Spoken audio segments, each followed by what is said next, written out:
Okay, Monday, 22nd of July, 2024. So, I'm trying out a new structure for this channel to keep the videos more organized and more structured and consistent. So, Monday, so Money Monday. There's Bitcoin and other stuff and everything else. Now, it's worth understanding the first principles of Bitcoin.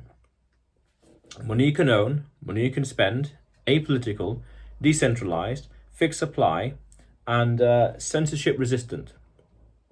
Those first principles are fundamental. The more you understand them and understand other things and understand the consequences of those first principles, the more you study and understand Bitcoin, the better. I did a video about this. Study Bitcoin as though your life depended on it. Now, when we look at those first principles, we have to look at what they are compared to what they mean compared to everything else out there. And everything else out there meaning or being dollars, euros, pounds, you name it. Rubles, rupees, won, rand, you name it. So when we look at those different currencies and the different aspects, how competitive they are and how they compare to Bitcoin. Well, firstly, money you can own, money you can spend, apolitical, decentralized with a fixed supply. Fixed supply. We know that none of them have a fixed supply. There's no limit. There's no limit to how many can be created, how many dollars that can come into existence through fractional reserve banking and lending and whatever else, all kinds of things, all kinds of chicanery behind the scenes. But the principle is sound. They have no fixed supply. There's a nice phrase, meme, conception, a nice phrase in the Bitcoin space that says that Bitcoin has no top because fiat, pounds, dollars, euros have no bottom. Meaning, because there's no limit to how many that can be printed, there's no limit to how high Bitcoin can go. Because I remember hearing about it being described as a black hole of money where fiat goes to die. I heard this is a long time ago, 2016, 17 odd, but still. But let's take them all one at a time. That's very important. So money you can own. Understand that Bitcoin is a bearer asset, meaning whoever owns it whoever has it in their hand owns it. In the same way that these headphones here, whoever has these physically in their hand, whoever is bearing them, carrying the weight, for example, is the owner. So whoever has Bitcoin in their hand, in their possession, so to speak, is the owner. Cash, by definition, is a bearer asset. There's no one's name written on it. There's nothing like that. So whoever has that £10, £5 note physically in their hand is the owner by de facto, by definition. So the money you can own, meaning you can take it. You can take this asset as well. You own it physically and you can take it out of the system. So you're not relying on a third party, a bank, for example, to custody, to keep control, to keep safe your money. You can take it out of the system. This is what's called cold storage, or even a mined wallet, or even paper wallet. You take your Bitcoin with the seed phrase, and you can hold on to it elsewhere outside the banking system, and that's powerful. Meaning you control and have your own wealth. And you're not dependent on anyone else. There's no third party you rely on to keep your wealth secure. There is no third party you rely on to keep your wealth secure. That's powerful. That's very fundamental. So money you can own, money you can spend. This kind of goes in with the...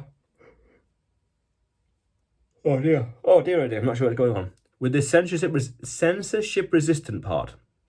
Because it means that you can spend your money, spend your Bitcoin, Satoshis, or pounds and dollars and fiat, well, mainly Satoshis, let's say, keep it simple, on anything you want. That transaction is not going to be censored. There's not going to be any controls over it. You can send it over there, over here, anyone you want. Now, some people go to the extent to say that the ability to transact is freedom of speech.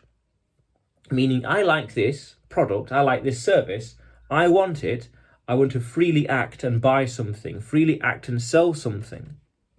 That's quite powerful, that's quite profound. And because there's no third party, again, that's going to question or interrogate or delay or interfere with that transaction. Because it's not possible in a decentralized network. Or certainly the code, the protocol, has no provisions, no way to allow it. But in the fiat world, yes, it's possible, and there are ways to have third parties interfere with the code, interfere with the transactions, interfere with the transactions. Okay, so therefore you can freely transact. Again, that's powerful stuff. I want this, I want that, I don't want this, don't want that, and I don't have to buy that, and I can buy that, no problems. So money you can own, money you can spend. Apolitical. This is interesting because there's no third party that controls Bitcoin. It's apolitical. It's politically neutral. If you can't trust one person to control something and not to screw it up, so to speak, then by definition you have to not allow anyone to control anything. You can't trust anyone. Trustless system. So therefore we say it is apolitical, meaning no one can control it, no one can interfere with it, no one person can interfere with it, but also at the same time, and this goes into the decentralized nature, it doesn't depend on a single person, entity, place, office, nothing of the sort. It just is. Digital commodity, some would say. There's no person that it depends on. Likewise, if that classical test that if the CEO were hit by a bus, what would happen? Well, in this situation, there is no CEO. So that argument there is totally void because there is no CEO. There's no one single person that's important. And because it's apolitical, no one can really ban it. No one can really control it because it's too spread out. It's too decentralized. Now, interestingly, you can ban Bitcoin. But really, as a matter of fact, you're just banning yourself from accessing the network. It is akin to saying we are banning oxygen here. In this house, oxygen is banned. Well, you can't really do that. Or, we're going to ban oxygen, but you can't really do that because it's everywhere, it's ubiquitous, it's in all the places all the time. You can only ban yourself from breathing. It's akin to that. So you can ban it here in one place over there, but it's still going to permeate and grow over here, over there, elsewhere. Because of the game theory, because of the aligned incentives. The miners, the users, everything else, all the hodlers, you name it, all this nice vicious feedback loop. As the price goes up, there are more users there are, more infrastructure there is, which support, including miners, which miners increase the hash rate, meaning it's more secure, which ultimately makes it a higher price. The network gets stronger and stronger, and these aligned incentives mean it will remain decentralized because the code itself from day one, the Genesis code, at the very beginning, was this is how it's built, and therefore everyone, and because that feedback loop, everyone's got an incentive to keep it the way it is, not to change it. An incentive. Powerful. So money you can own, money you can spend, apolitical, decentralized. So decentralized, no one single point of attack or failure. Powerful. Again, if the CEO were hit by a bus, what would happen? If the head officers were raided by the police, what would happen? There's no head office, there's no CEO. So therefore, those risks, the third-party risk, simply doesn't exist. There's no concern because it's not possible. Decentralized. No one single point of attack or failure. Nodes and miners over here can go offline, just like in 2021. The Chinese miners went offline for political reasons. China banned Bitcoin, but they can only ban themselves from Bitcoin because it still proliferated around the world and still grew and all the rest. So miners over here just leave, but the network's still around, the network still works, the network still grows, and in hindsight we can see that the hash rate, how strong and secure the network is from hackers, has only gotten stronger since then. So what's that, 3 odd years ago? 3 odd years ago? What does that tell you? Aligned incentives. Something is happening there. Something is going on. So decentralized, money you can own, money you can spend, apolitical, decentralized, fixed supply, as I said, 21 million Bitcoin. And there's a reason for that. I forgot why, but there was a somewhat specific reason behind it. Something to do with the maths. The number of Satoshis per Bitcoin is nice and easy to work with. Something on the lines of that. There was I remember a reasoning behind 21 million, but I can't remember exactly. But nonetheless, with a fixed supply of 21 million, but also it's worth understanding that each Bitcoin can be divided into 100 million Satoshis. I think 8 decimal places. I want to say 8. But you can buy half a Bitcoin, a tenth of a Bitcoin, 100th of a Bitcoin, 1,000th of a Bitcoin. You haven't got to buy one Bitcoin or nothing. You can buy fractions of a Bitcoin, £10 worth of Bitcoin, £50 worth of Bitcoin, $100 worth of Bitcoin. On 21st of August, that is what's called Bitcoin Infinity Day. And on that day, people traditionally buy $21 worth of Bitcoin because it's in the spirit of the 21 million divided by infinity. And that's interesting because that shows also the fixed supply. Because Bitcoin has got 21 million, that will only ever exist, mathematically speaking. That's a constant in the universe. We have 21 million. We know that for a fact. But everything else in the universe, amount of phones, people, clothes, books, cars, computers, devices, desks, products, watches, pens, Lego pieces, notebooks, power banks, trees, whatever else, we either don't know the limit and don't know the supply, how many will ever exist, or there is no limit to how many of these things that will ever exist. There's no limit, no cap. That means then that if we're using Bitcoin as a form of savings and money, it means that all these things need to be repriced into Bitcoin. And if there's all these things that need to be squeezed into Bitcoin, 21 million, that means the price can only go one way. If this asset, the denominator, stays the same, but all these things are increasing, and you're pricing all these things in Bitcoin, that means that one Satoshi or one Bitcoin can buy more and more things over time. By virtue of Bitcoin increasing in terms of fiat and pound and dollar value, or more things being created. Because here we have a perfect money, and all these other things are luxury goods, toys, whatever else, equipment, things we have in life. They can be printed, they can be destroyed, they can be anything, but they can be printed. More of these can be created, more shirts can be made, unlimited supply of shirts, for example. But are we going to use shirts as a form of money? No, because it's not money you can spend, usual buzzwords. But Bitcoin is. Bitcoin is unique in that way. And this goes back to what I said earlier, where Bitcoin is a black hole of money, meaning all these things, they kind of already are, but in the future will need to be repriced in Bitcoin, in Satoshis. And there was this amazing tweet that I saw on Twitter months ago of some taqueria, some taco restaurant takeaway place in El Salvador that was pricing all their food in Satoshis. 50 Satoshis for this, 50 Satoshis for that. I can't remember the details, but it's this tweet that I saw. It'd be amazing to have it again because it's a good topic for a video. But the principle here is because money, Bitcoin is the next evolution or revolution, one of the two, in money. It's much more better than the competition out there for these different things. Money you can own, money you can spend, apolitical, decentralized, fixed supply, and censorship resistant.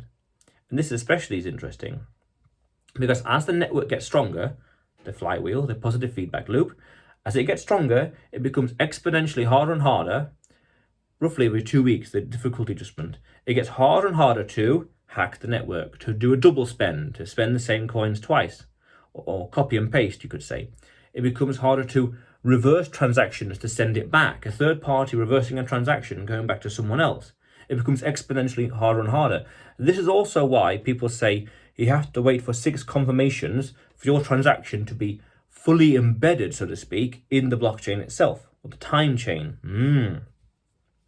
Now, 6 because it gets each transaction becomes exponentially more and more difficult to reverse the transaction. And after 6, due to exponentials and law of diminishing returns, it's just basically impossible.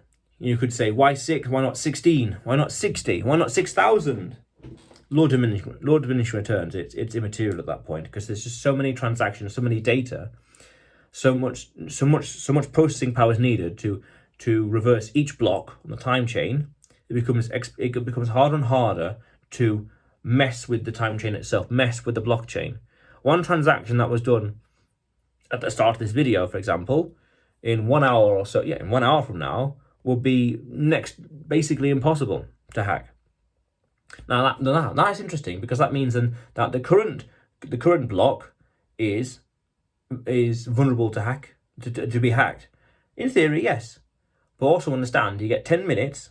You got a 10-minute window on average, and you have to have a supercomputer bigger than the whole blockchain, the whole mining infrastructure today. Now that's a lot. The world's biggest supercomputer. And you could say, what about quantum computing? Well, I did a video about that as well. Description, pinned comments, you know where to look. So yes, that's a different story. But it's worth understanding that there's Bitcoin because it's an evolution in money, and there's everything else. Everything else is an imperfect version of Bitcoin, or not as good as Bitcoin, or everything is down here and Bitcoin's way up there. This is a 0 to 1 principle, where the thing you're dealing with, the business you're building or the project you have, is 10 times better than the competition. When it's 10 times better because of these first principles, why bother with all these things? Why bother with PayPal or Venmo or whatever else, or pounds or rubles or this or that and that and this? They're all basically the same. They're just marginally different. Just different around the edges, different here, different there. Why bother with that? They're all basically the same. Why not go for something that's 10 times better? There's no competition. So that's why I say there's Bitcoin all the way up here, and then there's everything else. Bitcoin and the other stuff. And the other stuff. And the other stuff. Oh, by the way, yeah, this. Oh, by the way, that, yeah. There's Bitcoin and the other stuff. Some people go as far as to say Bitcoin is new layer 1 money. Now, that's fascinating. That deserves its own video in the future. But yes, the logic, the maths behind that is right there. The development is right there. It's waiting to be discovered and understood by the critical mass of people. That's powerful stuff. Because that implies, to understand these things here, we're living in the future by understanding these concepts, basically. Fair enough. It's important to be thinking ahead in the future, because that's the march of time. It only goes one way. So to know what's happening 10, 20, 30, 50, 100 years from now is a smart move. Fair enough. But yes, there's Bitcoin and then the other stuff. Bitcoin, other stuff. Why? Because of its first principles. Study Bitcoin. That's fundamentally all that can be said. I saw this tweet a few days ago that said you'd be willing to work, I can't remember the numbers, 1,000 hours a year, a month, a long time. You're willing to work a whole year, let's say 12 months. But you're only willing to spend a little bit of time on how to store, how to protect your wealth, i.e. Bitcoin. The fixed supply, that's an important aspect. But yes, there's an interesting paradox there. You're willing to work all your life, but not willing to spend a little bit of time understanding how to protect your wealth. Now, of course, I'm summarising that tweet going off memory, and I can't remember who did that tweet either, but the point still stands. That's quite profound. You spend all this time working, then you could argue you need to spend just as much time studying how to protect your wealth. Never mind to accumulate more wealth, but that's a whole other conversation. And by understanding the first principles in this video, and how Bitcoin is, there's Bitcoin and everything else, and the other stuff, you're living in the future. You're ahead of the curve, but we still want to be humble to learn and grow. It's very important, very powerful. But otherwise, yeah, Monday, yeah, you will see me tomorrow.